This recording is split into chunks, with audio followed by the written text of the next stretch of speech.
요즘 은퇴하면 다 월배당 ETF부터 하더라. 한 친구가 그렇게 말하더군요.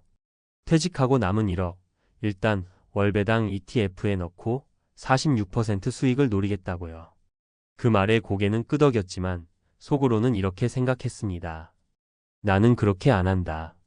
이유가 있다. 월배당 ETF는 분명 매력적인 상품입니다. 매달 배당이 들어오고 생활비에 쓸 수 있다는 장점도 있죠. 그런데 과연 모두에게 맞는 해법일까요? 저는 퇴직금 1억을 받아들고 다르게 접근했습니다. 매달 배당받는 구조 대신 내 돈이 사라지지 않는 구조를 먼저 짰습니다. 은퇴 후 돈 꾸준히 들어오게보다 절대 안 나가게 만드는 전략.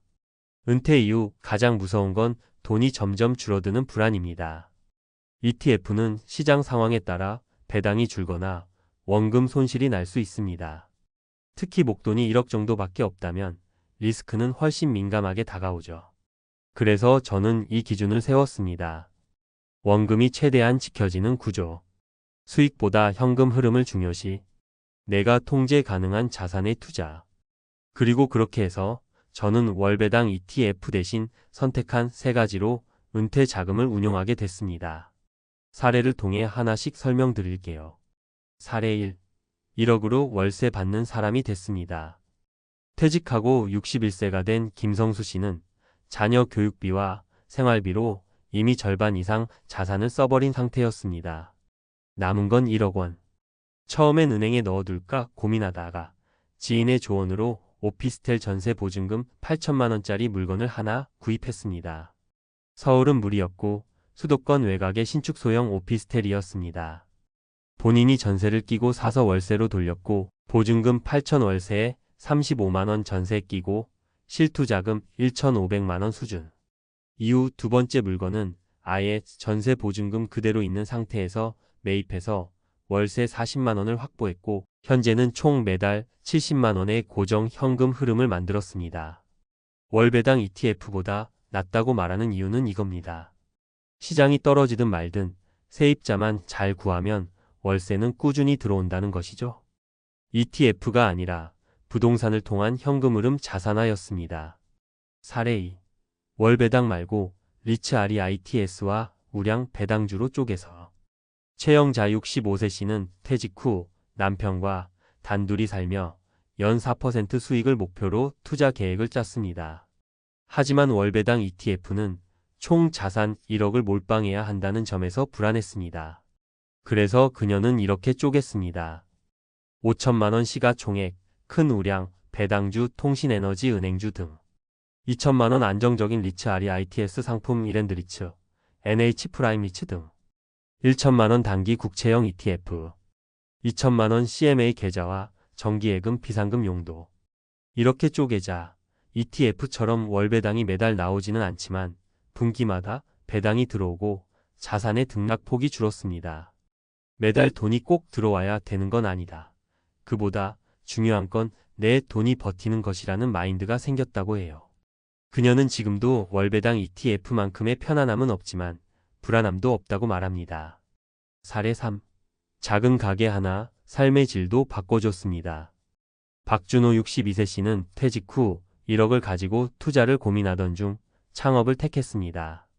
하지만 일반적인 외식업은 리스크가 커서 피하고 월세 30만 원짜리 자그마한 무인 아이스크림 가게를 열었습니다.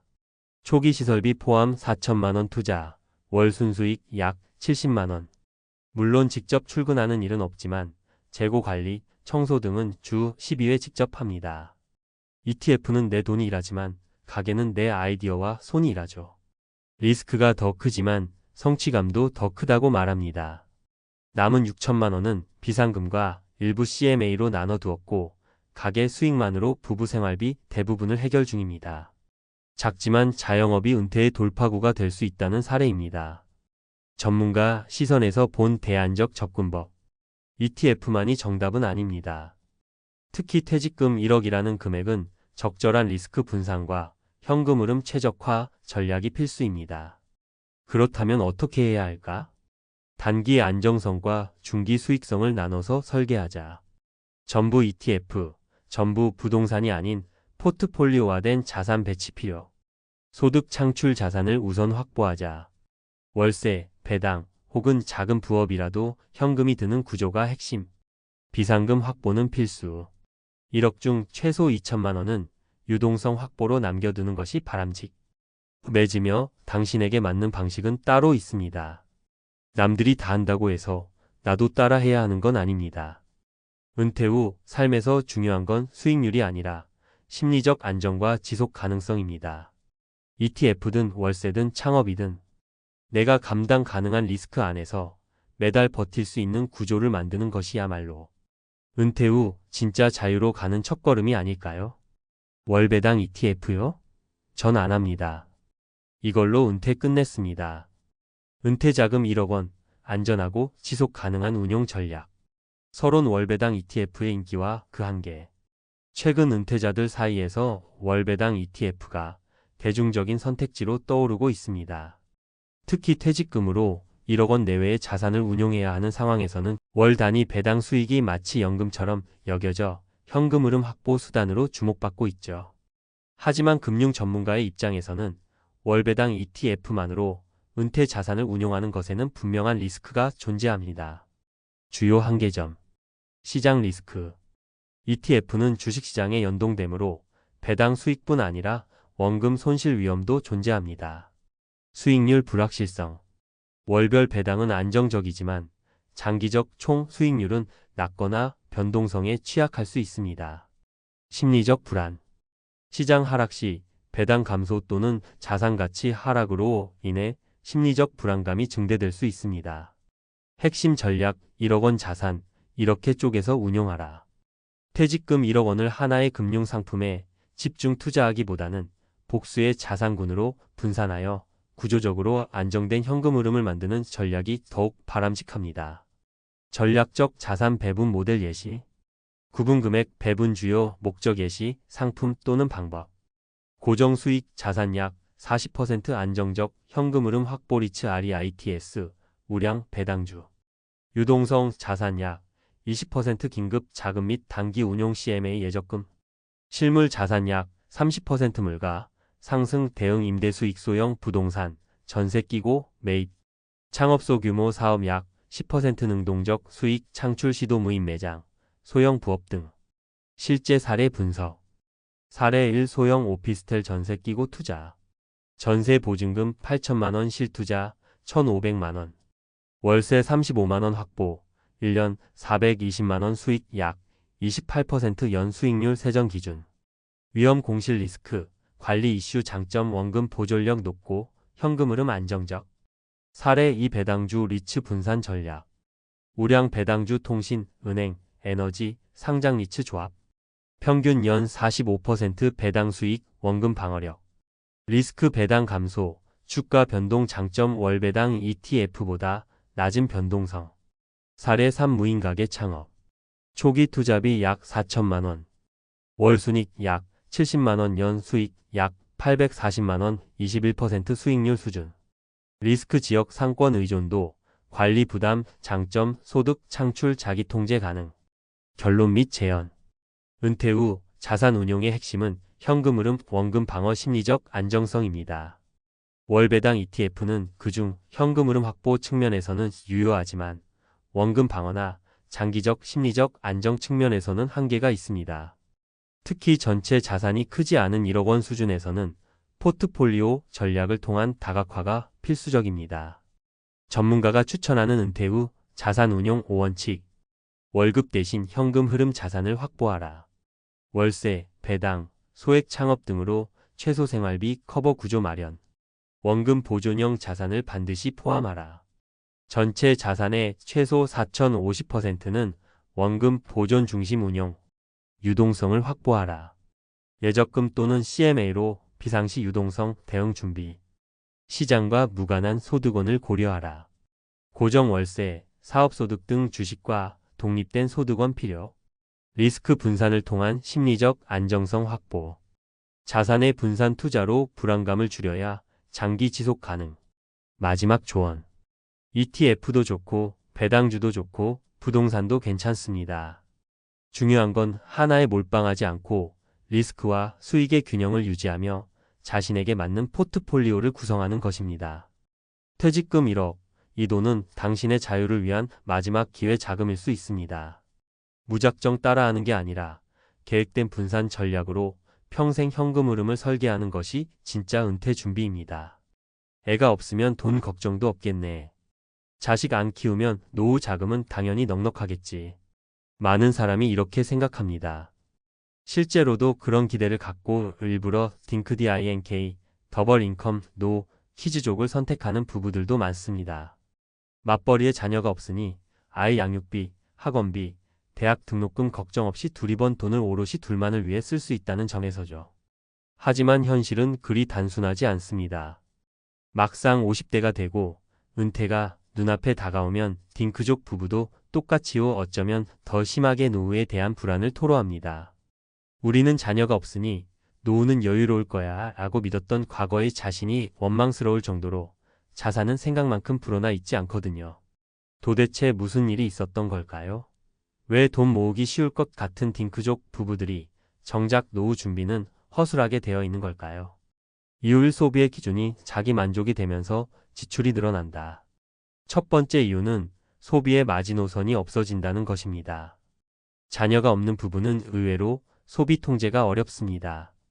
자녀가 있으면 아이를 위해 참고 아끼는 소비 억제 장치가 작동하지만 딩크족 부부는 대부분 우리 둘만을 위해 즐기자는 생각으로 고가의 외식, 여행, 취미, 쇼핑에 더 쉽게 지갑을 엽니다. 사례 1. 40대 중반의 딩크 부부, 외식과 취미로 연 2천만 원 소비. 서울에 사는 김정훈 가명 C 부부는 20년째 딩크족입니다. 매달 넉넉한 맞벌이 수입이 들어오지만 두 사람 다 외식과 골프, 여행을 즐기다 보니 월급날 통장 잔고는 늘 비슷하다고 말합니다. 최근 은퇴 이후를 생각하며 가계부를 써보니 놀랍게도 한 해 동안 외식 여가비에만 2천만 원 가까이를 지출하고 있었습니다. 자식 안 키우니 이 정도는 괜찮다고 생각했죠 라고 말하는 그들의 통장은 이제 은퇴를 앞두고 위기입니다. 이후 미래 계획보다 현재 만족이 우선된다. 둘만의 삶은 상대적으로 자유롭고 간섭이 없기 때문에 딩크족 부부는 장기적인 노후 계획보다 지금의 행복에 초점을 두는 경향이 강합니다. 연금 준비, 투자 전략, 자산 관리보다는 지금 행복하면 됐지라는 마음이 우선돼 준비 없이 시간만 흐르게 됩니다. 사례 2. 50대 초반 맞벌이 부부, 국민연금 외엔 준비 전무. 경기도 일산에 사는 유미성 가명 C 부부는 25년 차 딩크족입니다. 30대엔 유럽 여행, 40대엔 캠핑과 해외 골프를 즐기며 살았습니다. 하지만 50대가 된 지금 국민연금 외에 노후 대비책이 거의 없다는 사실을 뒤늦게 알게 됐습니다. 부부는 이렇게 오래 함께 할 줄은 몰랐다며 노후를 막연하게만 생각하고 즐기기만 했던 게 후회된다고 말합니다. 이유 3. 의외로 은퇴 후 생활비가 줄지 않는다. 자녀가 없으면 생활비가 줄어들 거라고 생각하지만 실제로는 그렇지 않습니다. 딩크 부부는 은퇴 후에도 자녀 양육비가 없으니 생활비가 줄 거란 기대와 달리 오히려 둘이 누릴 수 있는 여가 생활을 포기하지 않아 소비가 유지되거나 늘어납니다. 또한 건강 문제, 부모 부양 등 예기치 못한 비용도 만만치 않습니다. 사례 3. 퇴직 후에도 월 400만 원 지출 유지한 부부. 부산에 사는 60대 딩크족 부부는 퇴직 후에도 월 400만 원 수준의 지출을 유지하고 있습니다. 여행과 건강식품, 취미활동이 필수 지출로 잡혀 있고 주변에 자녀가 없다 보니 배우자 의존도가 커져 서로가 지출을 줄이기 어렵다고 합니다. 아이도 없는데 왜 이렇게 돈이 나갈까 싶지만 이미 삶의 방식이 이렇게 굳어진 것 같다고 말합니다. 딩크족의 노후, 지금부터라도 바꿔야 할 3가지 전략. 부부 통합 자산 관리를 정기적으로 하세요. 소비의 기준이 명확하지 않은 만큼 일정 주기마다 자산 현황과 지출을 함께 체크하고 대화하는 시간을 갖는 것이 중요합니다. 지금 벌어서 지금 쓴다는 패턴은 미래를 보장해 주지 않습니다. 은퇴 후 고정 지출을 지금부터 미리 시뮬레이션 해보세요. 나이 들어서도 생활비가 줄지 않는다는 점을 명심해야 합니다. 여행, 의료비, 여가 비용 등을 포함한 예상 지출표를 만들어보고 이를 커버할 수 있는 수익원 연금, 임대소득, 배당 등을 현실적으로 계산해 두어야 합니다. 소비 줄이기는 자녀 유무와 상관없는 평생의 과제입니다. 소비 구조가 커져버리면 자녀가 없어도 생활은 빡빡해집니다. 지금부터라도 작은 소비 절제 습관을 시작하세요. 자녀를 키우지 않는 대신 노후를 키우는 투자가 필요합니다. 마무리하며 아이가 없어도 노후는 자동으로 행복해지지 않는다. 자녀 양육비가 없으니 우린 노후가 편할 거야. 많은 딩크 부부가 한 번쯤은 했을 법한 이 말. 하지만 아이가 없다고 해서 자동으로 자산이 불어나는 건 아닙니다. 오히려 소비의 기준이 불분명해지고 즐거움 중심의 삶이 쌓이면서 미래는 더 불안정해질 수 있습니다. 노후의 행복은 누구와 살았는가 보다 어떻게 준비했는가에 달려 있습니다. 이제라도 늦지 않았습니다. 자녀가 없다는 이유로 안심하지 말고 나 자신과 배우자의 노후를 지키기 위한 전략을 지금부터 하나씩 실행해 보세요. 딩크족의 노후는 스스로 지켜야 합니다. 당신의 인생 이막은 지금 준비하는 선택에 달려 있습니다. 딩크족, 노후엔 더 준비가 필요합니다. 전문가가 전하는 5가지 핵심 전략. 자녀가 없는 부부는 일반적인 가정과는 다른 라이프 스타일을 지니고 있습니다. 아이 양육에서 해방된 대신 오롯이 자기 삶과 자기 노후의 모든 책임을 져야 합니다. 돈 모을 시간이 많았다고 해서 준비가 잘 돼 있다는 뜻은 절대 아닙니다. 전문가 입장에서 딩크족이 반드시 챙겨야 할 5가지 핵심 포인트를 다음과 같이 제안합니다. 1. 은퇴 이후 소득 파이프라인 2개 이상 확보하라. 딩크족 부부는 국민연금 외에 지속 가능한 수입원을 필수로 만들어야 합니다. 자녀가 없다는 건 긴급한 경제 지원군이 없다는 뜻이기도 하기에 은퇴 이후에도 현금 흐름이 끊기지 않는 구조가 중요합니다. 추천 전략. 배당주 투자 매달 또는 분기별로 일정한 배당이 나오는 종목에 꾸준히 투자. 임대 수입 작더라도 월세 수입이 안정된 은퇴 자금으로 연결됨. 공적사적 연금 다각화, 국민연금 외에도 퇴직연금, 개인연금, ISA 등을 연계. 실제 재무설계사 인터뷰 중 딩크족 부부는 자녀 유무보다 현금 흐름 설계가 더 중요하다는 말이 반복됩니다. 은퇴 후에도 매달 들어오는 작은 급여를 2개 이상 확보하는 것이 불안한 노후를 막는 핵심입니다. 2. 지출 자동화 시스템 구축하기. 딩크 부부는 지출이 감정에 따라 흐를 가능성이 높습니다. 자녀 중심의 계획 지출이 없는 만큼 기분 소비, 위로 소비, 보상 소비에 자주 노출됩니다. 이를 막기 위해선 월 지출 시스템을 자동화해야 합니다. 전문가가 추천하는 자동화 팁. 고정 비공과금, 주거비, 통신비는 자동이체로 관리. 소비 전용 계좌 따로 설정해 생활비 한도 관리. 각종 구독 서비스, 앱 자동 결제 내역 6개월 단위 점검하기. 실제로 재무 상담에서 지출 통제에 실패한 딩크 부부는 공통적으로 계획 없는 반복 지출을 언급합니다. 특히 외식, OTT, 쇼핑몰, 커피 등 일상 소액 결제가 쌓이면 한 달 100만 원 이상도 쉽게 지출될 수 있습니다. 3. 은퇴 시점보다 생애 말기 비용 대비가 더 중요하다. 딩크족은 가족 간 돌봄 시스템이 약하기 때문에 요양비 간병비 등 생애 말기 지출 대비가 더욱 중요합니다. 특히 치매, 심혈관계 질환, 골다공증 등 장기 치료가 필요한 병은 시간, 비용, 감정 소진의 3중 고통을 줍니다. 준비 전략. 장기 요양보험 민간 보장 체크. 실손보험 갱신 여부와 나이 제한 확인. 요양원 대비 자산 구조주택 현금성 자산 유동화 준비. 보건사회연구원에 따르면 65세 이상 고령자의 평균 요양 비용은 연 1,200만 원 이상이며 병원 대신 재택 요양을 선택해도 비용 부담은 5,070% 수준으로 발생합니다. 4. 정서적 고립과 배우자 의존 리스크에 대비하라.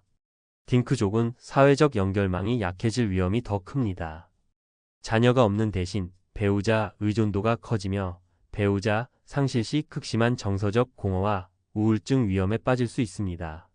예방을 위한 생활 전략. 지역사회활동문화센터, 자원봉사 등의 일정 참여. 가족 외의 관계망 오랜 친구, 동호회, 온라인 커뮤니티 활용. 부부 각자의 자기만의 루틴 확립. 실제로 2023년 통계청 자료에 따르면 1인 가구 중 가장 높은 자살률을 보이는 연령대는 60대 이상이며 특히 비동거 가족과의 관계가 약한 이들일수록 외로움과 우울감 지수가 급상승하는 경향이 있습니다. 5. 은퇴 전 삶의 구조 자체를 리디자인하라. 마지막으로 딩크족에게 가장 중요한 건 은퇴 전 삶의 구조 리디자인입니다. 자녀라는 존재가 없기에 그 다음 챕터를 더 적극적으로 만들어야 합니다. 노후란 단순한 쉼이 아니라 새로운 사회적 역할 찾기이기도 합니다. 추천 실천 방안. 본업 이외의 부업 또는 재능 기부 준비. 유튜브, 블로그 등 자기 기록 플랫폼 구축. 자격증 취득, 창업 아이디어 시도. 딩크족은 은퇴 이후의 삶이 오롯이 개인의 설계에 달려있기 때문에 무엇보다 인생 이막에 대한 준비가 중요하다는 것은 재무 상담가와 심리 상담 전문가들의 공통된 조언입니다. 마무리하며 자녀가 없기에 더 강한 자산과 삶의 구조가 필요하다. 자녀가 없으니 노후가 여유로울 것이다 하는 말은 절반만 맞는 말입니다. 소비는 줄지 않고 외로움은 커지며 경제적 안전망은 자칫 부실해질 수 있기 때문입니다. 오히려 자녀라는 돌봄의 가능성이 사라졌기에 딩크족은 노후 준비에 있어 더 전략적이고 정교한 계획이 필요합니다.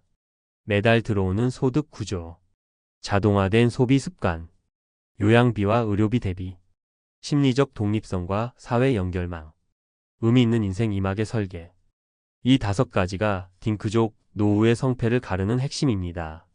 자녀 없이도 누구보다 단단하고 자유로운 노후를 위해 지금 당장 준비를 시작해보세요.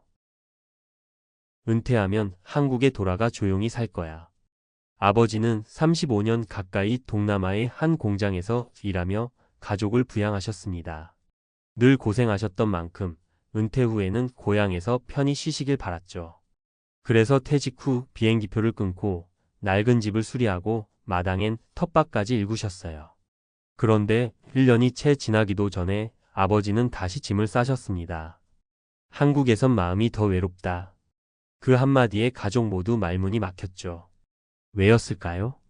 사실 은퇴 후 귀국은 단순히 돌아온다는 문제만이 아닙니다. 현실은 생각보다 훨씬 복잡하죠.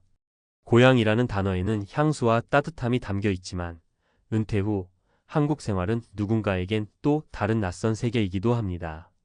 이번 글에서는 은퇴 후 귀국을 선택했다. 다시 한국을 떠난 이들의 사례를 통해 왜 이런 일이 벌어지는지 들여다보고자 합니다. 한국 사회의 변화, 생활비, 인간관계, 건강 등 다양한 측면에서 그 원인을 함께 고민해 보겠습니다. 1. 살에 익숙했던 외국보다 더 낯선 고향 66세 김태식 씨의 이야기. 김태식 씨는 30년간 필리핀에서 작은 사업체를 운영하다 은퇴 후 고국인 대전으로 귀국했습니다.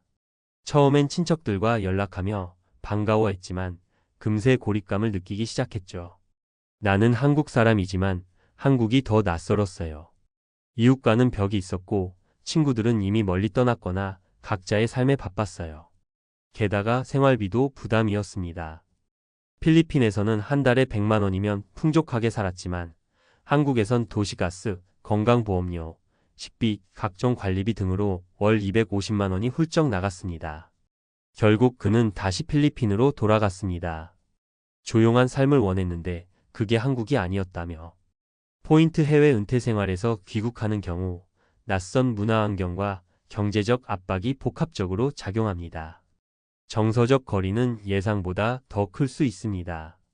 2. 살해 가족과 가까워지려고 왔지만 오히려 더 멀어졌어요. 63세 이나모 씨. 이나모 씨는 미국에서 25년간 일하다가 이제는 손주들도 보고 자식들과 함께 보내야겠다며 서울로 귀국했습니다. 아들 내외는 직장 때문에 바빴고 손주들도 학교 생활에 치여 주말에도 학원에 갔죠. 한 집 건너 사는데도 일주일에 한 번 얼굴 보기 힘들더라고요. 전화도 잘 안 와요. 오히려 미국에 있을 때 더 자주 영상 통화했어요. 게다가 세대 차이, 식생활 차이, 언어 차이도 무시 못할 장애물로 다가왔습니다. 한국은 내가 살던 미국보다 훨씬 빠르게 돌아가더라고요. 그 속도를 못 따라가겠어요. 결국 이나모 씨는 2년 만에 다시 미국으로 돌아갔습니다. 적어도 거긴 내가 익숙한 곳이고 나를 존중해주는 친구들이 있었으니까요. 포인트 은퇴 후 가족과 더 가까워지기 위해 귀국했지만 실제론 오히려 정서적 거리가 벌어질 수도 있습니다. 한국의 빠른 사회 리듬과 고립감은 큰 벽이 됩니다. 3. 사례 의료는 좋지만 삶은 더 피곤했어요. 70세 장영자 씨. 장영자 씨는 베트남에서 남편과 함께 은퇴 생활을 하다 건강 문제로 한국으로 돌아왔습니다. 처음엔 의료 접근성과 건강보험 혜택에 만족했죠. 하지만 그 외의 모든 것이 스트레스였습니다. 한국의 겨울 추위는 관절염을 악화시켰고 집값과 물가 상승은 정신적 압박을 줬습니다. 베트남에서는 이웃들과 천천히 담소를 나누며 살 수 있었지만 한국에선 아파트 내에서도 얼굴을 잘 못 봤죠. 한국은 너무 바빠요. 노인도 쉴 수가 없어요. 뭐든 직접 챙겨야 하고 매일 뉴스에선 세금 오르고 물가 오르고 힘들었어요. 결국 부부는 건강을 어느 정도 회복한 뒤 다시 베트남으로 돌아갔습니다. 살아 있을 때까지는 편히 살고 싶다며. 포인트 한국의 의료 서비스는 세계 최고 수준이지만 삶의 전반적인 만족도는 떨어질 수 있습니다. 물가, 기후, 인간관계, 사회 속도 모두 노년층에게는 부담이 될 수 있죠. 전문가의 시선 귀국은 감정 아닌 전략으로 선택해야 한다. 은퇴 후 귀국은 감정적인 결정이 되기 쉽습니다. 이제는 고향에서 살아야지. 자식들 옆에 있어야지. 한국이 살기 좋잖아.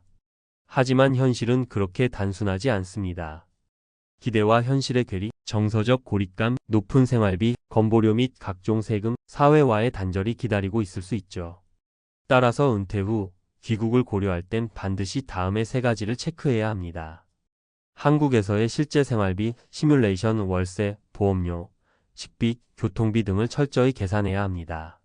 가족과의 생활 거리, 물리적 거리가 가까워도 정서적 거리감이 클 수 있습니다. 건강과 병원 접근성만을 이유로 귀국할 경우 일상 만족도가 오히려 떨어질 수 있습니다. 마무리하며 아버지는 다시 외국으로 떠나셨습니다. 이번엔 다시 돌아오진 않을 거야 라는 말을 남기고요. 고향은 그리운 곳이지만 현실은 낭만만으로 살 수 없습니다. 은퇴 후의 삶은 어디에서보다 어떻게가 더 중요합니다. 한국이든 해외든 준비된 삶이 아니라면 그 어디도 낙원이 될 수 없다는 걸 우리는 이제는 알아야 합니다. 은퇴 후 귀국, 감정 아닌 전략으로 판단하십시오. 고향이 항상 안식처가 되진 않을 수 있습니다. 은퇴 후 귀국했지만 아버지는 왜 다시 한국을 떠났을까? 전문가 시선으로 본 은퇴 후 귀국의 현실과 전략적 판단 포인트. 한국으로 돌아오면 다 괜찮을 줄 알았습니다. 의료 체계도 잘 갖춰져 있고 자녀도 가까이 있고 언어 장벽도 없으니까요. 하지만 현실은 기대와 많이 달랐습니다. 은퇴 후 귀국은 단순한 귀향 이상의 의미를 갖습니다. 경제, 건강, 정서, 사회적 연결망 등 노후 삶의 핵심 요소들이 총체적으로 얽힌 복합적 선택입니다. 본 칼럼에서는 은퇴 후 귀국을 고려하는 분들이 꼭 알아야 할 핵심 정보와 전략적 관점, 실제 사례를 통해 그 중요 포인트를 제시합니다. 1. 귀국 후 생활비 예상보다 높다. 한국은 고물가 사회입니다. 특히 수도권, 대도시는 1인 가구 기준으로도 월 20만 250만 원 수준의 생활비가 필요합니다. 주요 고정 지출 항목. 국민건강보험 지역 가입자, 보험료, 소득, 상태 기준 평균 약 1,015만 원월. 월세 혹은 관리비 전세가 없을 경우 평균 50만 원 이상. 통신, 교통, 식비, 전기가스료 등 7만 100만 원 이상. 돌발 의료비 및 약값. 특히 국민건강보험료는 해외에 장기 체류했던 귀국자들에게는 낯설게 느껴지며 실제 많은 이들이 보험료 폭탄에 가까운 부담을 호소합니다. 전략적 조언. 귀국 전에 본인의 예상연금, 자산 소진 속도, 보험료 및 기타 지출을 시뮬레이션해보는 것이 필요합니다. 국민연금 수령 전이라면 특히 더 신중해야 합니다. 2. 정서적 고립과 문화 충격. 고향이 낯설게 느껴지는 이유. 장기 해외 거주 후 귀국한 은퇴자는 한국의 빠른 생활 리듬, 개인주의화된 사회 분위기, 소외된 인간관계 구조에 적응하지 못하는 경우가 많습니다. 특히 도시 지역의 고립감은 예상보다 훨씬 큽니다. 핵심 요인. 대면보다 비대면 중심으로 바뀐 소통 방식. 빠른 속도의 디지털화 은행, 정부 서비스, 병원 예약 등 모든 영역에서 앱 사용이 요구됨. 지역 커뮤니티의 해체와 무관심. 66세 김태식 씨는 필리핀에서 돌아온 후 한국이 더 낯설다며 다시 해외로 떠났습니다. 이처럼 한국이 고향이라 해도 2030년간의 환경 변화는 강력한 문화적 격차를 만들어냅니다. 전략적 조언 귀국 전, 귀국 예정 지역의 커뮤니티 자원 여부 노인 복지관, 평생교육시설, 종교기관, 자원봉사처 등을 사전 조사하고 소셜 리턴 계획을 수립하세요. 3.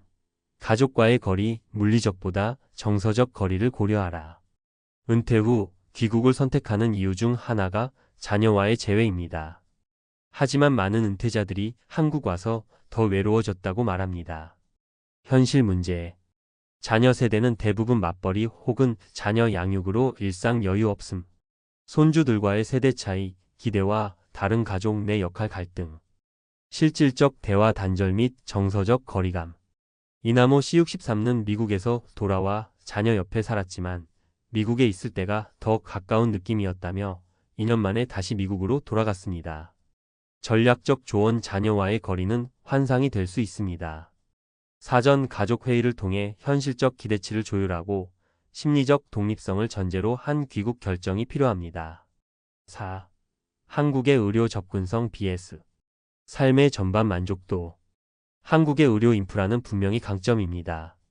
단시간 내 전문 진료, 건강보험의 높은 커버리지, 응급 대처 능력 등은 해외보다 우수합니다.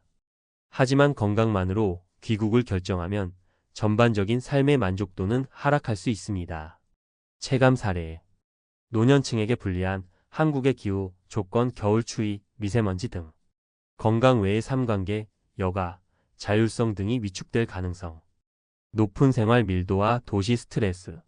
장영자 C70는 베트남에서 귀국했지만 의료는 좋았지만 삶은 피곤했다며 결국 다시 베트남으로 돌아갔습니다. 전략적 조언 의료만을 기준으로 귀국을 결정하지 마세요. 전체 삶의 균형을 봐야 하며 장기 체류자라면 해외 현지의 보험 적용 범위, 장기 요양 가능 여부도 함께 검토해야 합니다. 5. 귀국을 고려하는 은퇴자에게 드리는 핵심 전략. 구분 전략적 접근. 경제적 요소 연지 물가 대비 비교 분석, 자산 수명표 작성, 연금 수령 계획 수립. 정서적 요소 사전, 귀국 체험 3개월 단기 거주 후 결정, 정서 지원 네트워크 파악. 건강과 복지 건강보험, 실손보험 여부, 가까운 병원 접근성, 장기 요양시설 고려. 사회적 연결 복지관, 커뮤니티 센터, 종교시설, 지인 여부 등 지역사회 적응 가능성 검토. 가족 관계 가족의 기대와 현실 조율, 실제 지원 가능성 확인 및 역할 조정. 결론 은퇴 후 귀국, 감정이 아닌 전략으로 결정하라. 고향이라는 단어는 감성적입니다. 그러나 은퇴 후의 삶은 지극히 현실적이고 구조적 문제에 영향을 많이 받습니다. 따라서 귀국 여부는 단지 감정의 문제가 아닌 삶의 지속 가능성과 만족도, 그리고 자기만의 노후 전략에 따라 결정되어야 합니다. 단 한 번의 결정이 남은 2030년 인생을 좌우할 수 있습니다. 귀국은 결코 되돌릴 수 없는 선택이 되어서는 안 됩니다. 사전 시뮬레이션, 예산 분석, 정서적 준비, 커뮤니티 연결망 구축이 반드시 병행되어야 합니다. 여러분, 혹시 이런 생각 해보신 적 있으신가요? 공무원으로 정년까지 다니면 노후는 안정적이겠지. 월급 따박따박 연금도 나오니까 걱정 없을 거야. 저도 한때는 그렇게 생각했던 사람 중 하나였어요.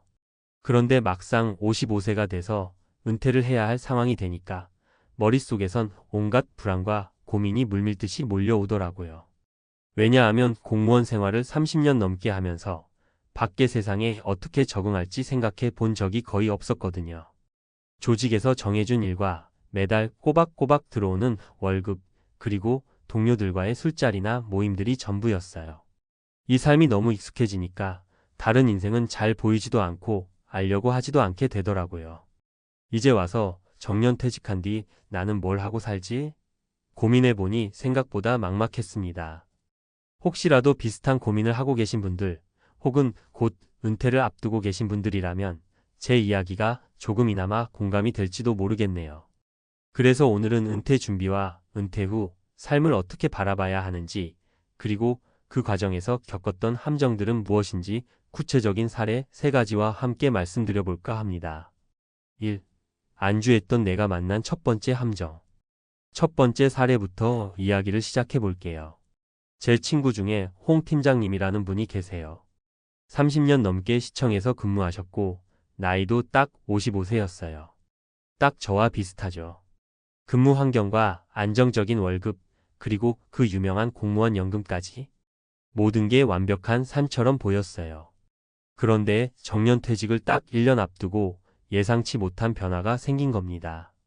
시청 조직이 개편되면서 담당 부서가 폐지되고 그 과정에서 인력 조정이 필요해졌어요. 결국 정년 전에 퇴직해야 하는 상황이 눈앞에 닥친 거죠. 처음엔 물론 충격이 컸습니다. 하지만 공무원이라면 나중에 연금도 받을 수 있고 또 축적된 경력과 인맥이 있으니 금방 다른 일을 찾을 수 있겠다고 생각했어요. 그래서 한 3개월 정도 쉰 다음에 인생 2막을 시작해 보겠노라 마음을 먹었습니다. 그런데 이게 웬걸 3개월이 6개월이 되고 1년이 됐어요. 은근히 취업문이 좁은 데다 공무원 경력을 높이 평가해주는 곳도 생각처럼 많지 않았어요. 심지어 아무리 연금이 있다 해도 나가는 돈은 또 생각보다 많더라고요. 어쩔 수 없이 아르바이트나 단기 계약직으로 일하다 보니 삶이 불규칙해지고 자존감도 떨어졌어요. 홍 팀장님이 제게 이런 말을 하시더군요. 내가 그동안 공무원으로서 쌓아온 커리어가 대단한 거라고 생각했는데 사회는 그렇지 않더라. 일찍이 외부 네트워크나 역량 강화를 했어야 했는데 너무 안일했나 봐. 이게 바로 첫 번째 함정이에요. 이 직장만 하면 난 안정적이다. 여기서 못 벗어날 이유도 없다라는 안일함. 그리고 어차피 난 공무원이니까 은퇴 후에도 뭔가가 잘 풀리겠지라는 믿음이었죠. 사실 한 조직에서만 오래 일하다 보면 그 조직 특유의 문화나 방식에 지나치게 익숙해져서 외부 세계가 어떻게 돌아가는지 모르게 될 때가 많아요. 어느 날 한순간에 무너져버린 두 번째 함정. 두 번째 사례는 제가 자주 가던 동네 커피숍 사장님 이야기예요. 이분도 50대 중반 구청에서 근무하시다 은퇴를 하셨어요. 그런데 이분은 인생 2막으로 카페를 창업하겠다고 결심하셨죠. 왜냐하면 주변에서 너무나 흔히 보이는 게 카페 창업이잖아요. 자영업 중에서도 진입장벽이 낮아 보이고 뭔가 자유로우면서도 멋있어 보이는 느낌이 있잖아요. 그런데 카페를 차리는 건 생각보다 쉬워 보이는데 운영은 또 별개의 문제였던 거 아시죠? 몇 달 정도는 처음이라 재미도 있고 정부 지원금이나 퇴직금 중 일부를 가지고 운영하니 그래도 잘 될 거야 라고 믿었습니다. 문제는 시간이 지날수록 매출이 안정되지 않고 임대료며 재료비며 생각지도 못한 변수가 계속 생긴다는 점이었죠. 거기에 공무원 조직 생활에 익숙했던 분이 갑자기 자영업자가 되니까 하나부터 10까지 본인이 다 챙겨야 하고 예산이나 세무, 마케팅 같은 것들도 전부 직접 알아서 해야 했어요. 이건 진짜 보통 일이 아니더라고요. 결국 1년 만에 문을 닫았고 상당한 손실을 보셨어요. 사장님이 나중에 하시는 말씀이 뭔가 사장님이라는 타이틀 하나가 주는 멋스러움, 그리고 자유로운 생활을 하고 싶었는데 막상 뛰어드니 나는 이 일의 준비가 하나도 안 되어 있었더라고요. 그리고 공무원으로 일할 때랑 달리 내가 실패했을 때 책임져줄 조직이 없는 게 큰 충격이었어. 이게 두 번째 함정입니다. 직장 생활 오래 했으니 아무 일이나 잘해낼 수 있겠지라는 근거 없는 자신감. 물론 공무원으로 일하면서 얻게 되는 장점들도 있어요. 꼼꼼하게 서류를 처리한다거나 규정과 절차를 지킨다거나 하는 등. 하지만 창업이나 민간 기업 생활은 또 완전히 다른 영역이더라고요. 특히 자기 돈으로 시작하는 사업은 언제든 손실이 발생할 수 있다는 걸 명심해야 해요. 3. 남은 삶을 가볍게 보낸다는 오해가 부른 세 번째 함정. 세 번째 사례는 제 선배 공무원분인데 일찌감치 정년 후에는 그냥 농촌으로 들어가서 조용히 살겠다고 마음먹으셨던 분이에요. 그분도 55세 전후로 은퇴하셨는데 당장 어디에 귀농할 땅이 있거나 농사 기술을 익힌 것도 아니었어요. 그냥 공기 좋고 조용한 시골에서 살면 여유롭게 지낼 수 있겠지라는 낭만적 꿈이 있었죠. 처음 몇 달 동안은 신선한 공기도 마시고 동네 사람들과 소소하게 지내면서 즐거워 보였어요. 문제는 이분이 농사에 대해 아무런 준비도 하지 않았고 원래 도시에서 살던 사람이 시골 생활을 하다 보니 문화 차이가 너무 컸다는 겁니다. 매일매일 새벽에 일어나야 하고 농사 장비도 사야 하고 정부 보조금 신청부터 마을 행사까지 뭔가 해야 할 일이 계속 생기더라고요. 결국 처음 생각했던 조용히 힐링하며 살겠다는 환상과는 너무 달랐어요. 게다가 이분도 비슷한 고민을 털어놓으시더군요. 내가 그동안 공무원 조직에서만 살다 보니 지역사회에 대해 아는 게 거의 없었어. 더구나 농촌 생활이 이렇게 손이 많이 가고 또 농작물 판매나 유통을 신경 써야 한다는 걸 왜 몰랐을까 싶어. 결국 1년 반 가까이 고생만 하다 다시 도시로 돌아오셨는데 그 사이에 들어간 비용과 노력, 그리고 새로운 터전에서 맺으려던 인간관계가 다 허무하게 끝나버렸습니다. 이게 세 번째 함정이에요. 퇴직하면 남은 삶은 느긋하게 보내면 되지라는 막연한 낙관. 물론 우리에게는 은퇴 후에도 풍요롭고 여유로운 시간을 보낼 권리가 있어요. 하지만 그건 철저한 준비와 현실 검토가 뒷받침될 때에 가능한 일이더라고요. 은퇴 준비와 은퇴 후 삶, 어떻게 대비해야 할까? 자, 그럼 이런 함정을 피하기 위해서 우리가 뭘 어떻게 해야 할까요? 앞서 말씀드린 세 가지 사례에서 배울 점을 정리해 보자면 한 우물만 판 경력에 대한 냉정한 평가. 공무원으로서 혹은 어떤 직종에서든 오래 근무했다는 건 대단한 일이에요. 하지만 그 경력이 자동으로 민간이나 다른 분야에서 환영받는 건 아니더라고요. 미리 외부 네트워크도 만들고 전문 자격증이나 어학 능력, IT 스킬 같은 것들을 준비해 두는 편이 좋아요. 내가 가지고 있는 역량이 정확히 어떤 시장, 어떤 기업, 어떤 분야에서 필요로 하는 것인지 객관적으로 생각해보는 훈련도 필요해요. 현실적인 사업 구상과 재무 설계. 퇴직금을 가지고 창업을 한다면 상당한 공부와 준비가 필수적이에요. 시장 조사부터 경쟁업체 분석, 그리고 홍보 전략까지 제대로 계획하지 않으면 나만의 카페 혹은 나만의 사업을 꿈꾸다가 쉽게 무너질 수 있어요. 은퇴 후 목돈을 한 번에 투자하는 건 언제나 위험이 따릅니다. 적어도 12년은 공부해보고 전문가에게 자문을 구해보고 작게 시작해서 조금씩 키우는 걸 권장해요. 연금과 수입, 그리고 지출에 대한 정확한 계산. 공무원 연금이든 국민연금이든 은퇴 후 실제로 손에 쥐는 돈은 생각보다 적을 수 있어요. 그동안 월급을 받을 때와는 달리 고정적인 수입이 줄어들고 지출은 오히려 늘어날 수도 있습니다. 생활비, 의료비, 취미허가 비용까지 꼼꼼히 따져봐야 돼요.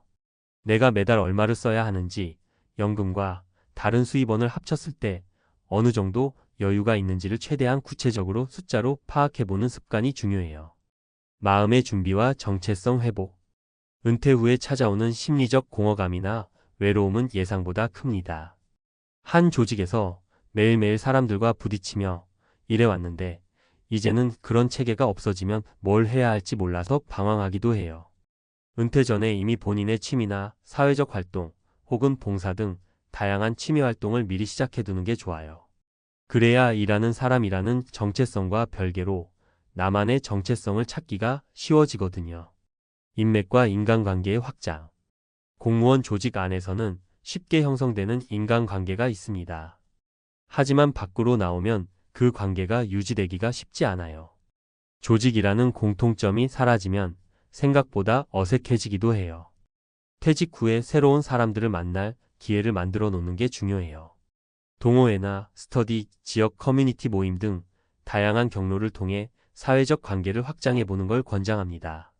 마무리하며 오늘 제가 나눈 이야기는 공무원 55세, 안정 뒤에 숨어있던 거대한 함정이라는 제목처럼 사실 우리 모두가 직면할 수 있는 문제예요. 공무원이든 대기업이든 중소기업이든 자신이 종사하는 분야가 다르더라도 은퇴 후 삶에 대한 불안과 고민은 크게 다르지 않죠. 중요한 건 준비와 현실 인식입니다. 한 조직이나 직장에서 성실히 일한 경력 자체는 분명 큰 자산이에요. 하지만 그걸 어떻게 운용하고 재해석해서 사회에 연결하느냐가 관건이 되죠. 막연한 낙관은 실망과 좌절을 가져올 수 있고 그렇다고 지나친 비관에 빠지면 아무것도 하지 못할 수도 있어요. 가장 좋은 건 작은 것부터 차근차근 준비해 나가는 거예요. 나는 무엇을 잘하는가? 나는 무엇을 하고 싶은가? 이걸 계속하기 위해서는 어떤 공부나 네트워크가 필요한가? 이런 질문들을 스스로에게 자주 던져 보시길 바랍니다. 무엇보다 은퇴는 끝이 아니라 새로운 출발일 수 있다는 희망을 잃지 않았으면 좋겠어요. 하지만 그 희망은 우리가 뭔가를 행동으로 옮기고 준비했을 때만 현실이 되더라고요. 혹시 지금 은퇴를 고민하고 계신다면 미리미리 마음가짐을 달리하고 관련 지식도 쌓고 재무 설계도 점검해 보세요. 주변 지인들이나 전문가와 이야기를 나누면서 한 단계 한 단계 준비를 구체화해 보시길 바랍니다. 언젠가 지나고 보면 이 시기가 오히려 내가 나 자신을 찾고 또 인생의 새로운 길을 열게 됐던 귀중한 전환점이 될 수도 있을 거예요. 아무쪼록 오늘 제 경험과 사례가 조금이라도 도움이 되길 바랍니다. 은퇴 후 삶은 결코 끝이 아니며 준비만 되어 있다면 얼마든지 또 다른 꿈을 펼칠 수 있는 시기라고 말씀드리고 싶습니다. 힘내시고 함께 천천히 앞으로 나아가 봅시다.